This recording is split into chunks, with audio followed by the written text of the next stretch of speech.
Chelsea menutup musim dengan catatan positif, finish di posisi keempat Premier League, kembali ke Liga Champions, dan menjuarai UEFA Conference League.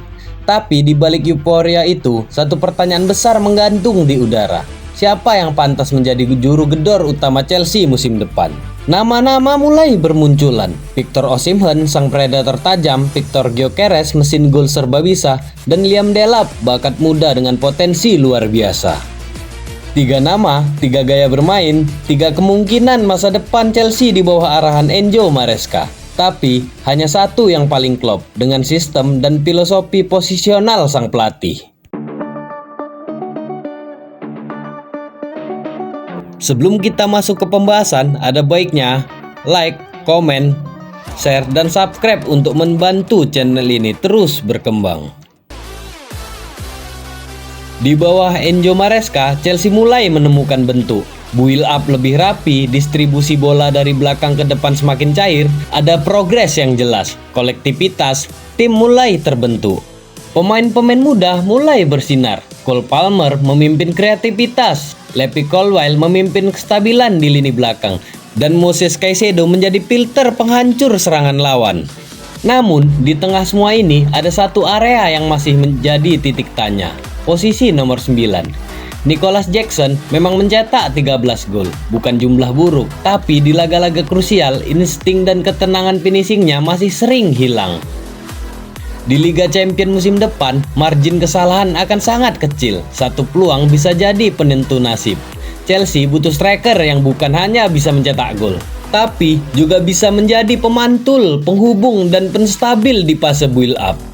Menurut kamu, apakah Chelsea memang butuh striker baru atau masih bisa bertahan dengan Jackson musim depan?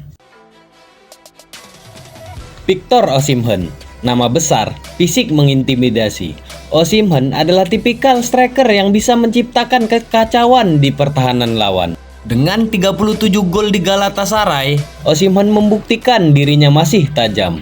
Ia berbahaya dalam duel 1 lawan 1, eksplosif di ruang sempit, dan punya mental predator.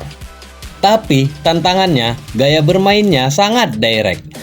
Ia trip di sistem yang mengandalkan transisi cepat, bukan permainan posisional lambat dan sabar seperti milik Enzo Maresca. Kalau kamu jadi Enzo Maresca, apakah gaya eksplosif Osimhen bisa disesuaikan dengan sistem yang lebih struktural? Victor Gyökeres. Jika Chelsea mencari striker serba bisa, Victor Gyökeres mungkin jawabannya. 54 gol, 13 assist, dan kontribusi di hampir semua fase permainan. Ia bukan hanya penyelesai akhir, tapi juga kreator, pemantul, hingga pemulai pressing. Gyökeres bukan hanya bermain dalam kotak, ia bekerja untuk seluruh tim. Lebih penting lagi, ia tumbuh dalam sistem yang menghargai struktur dan build up. Kemampuannya membaca ruang dan memfasilitasi aliran bola membuatnya terlihat seperti striker yang sangat diinginkan Enzo Maresca. Apakah Gyökeres adalah jawaban ideal untuk striker modern di Stamford Bridge? Atau masih ada nama lain yang lebih cocok? Liam Delap, nama paling muda dalam daftar, tapi juga yang paling berakar dengan filosofi Maresca. Delap dibentuk di Akademi Manchester City. Ia tahu bagaimana cara bermain dalam struktur posisional. Di Ipswich, meskipun timnya terdegradasi, Delap bersinar. Ia tak hanya mencetak gol, tapi juga menunjukkan pemahaman taktik dan kerja keras yang luar biasa untuk pemain seusianya. Jika kamu adalah bagian dari manajemen Chelsea, apakah Delap layak diberi kepercayaan penuh atau dipinjamkan satu musim lagi? Chelsea bukan membangun tim dengan gaya Galacticos. Yang dibangun adalah struktur permainan yang terencana, kolektif, dan berdisiplin tinggi. Dalam sistem seperti ini, striker tak cukup hanya mencetak gol.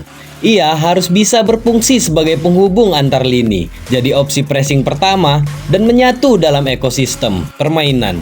Osimhen mungkin paling eksplosif. Delap punya masa depan cerah, tapi Gyökeres adalah paket lengkap, siap pakai, cocok sistem, dan mentalitasnya cocok untuk panggung Eropa. Kalau kamu harus pilih hanya satu, siapa striker yang paling sesuai dengan arah permainan Chelsea saat ini? Musim depan akan jadi ujian besar bagi The Blues, kembali ke Liga Champions dan kompetisi domestik yang makin kompetitif. Dan seperti yang sering terjadi di sepak bola modern, satu posisi bisa jadi penentu antara sukses besar atau stagnasi berkepanjangan. Jadi, siapa pilihanmu? Osimhen, Gyökeres, atau Delap? Tinggalkan komentar dan beritahu alasanmu. Dan kalau kamu menikmati konten seperti ini, elegan, taktis, dan informatif, jangan lupa like, subscribe, dan aktifkan loncengnya. Terima kasih telah menonton konten-konten menarik dari channel RGB Football. Sampai jumpa di konten-konten selanjutnya.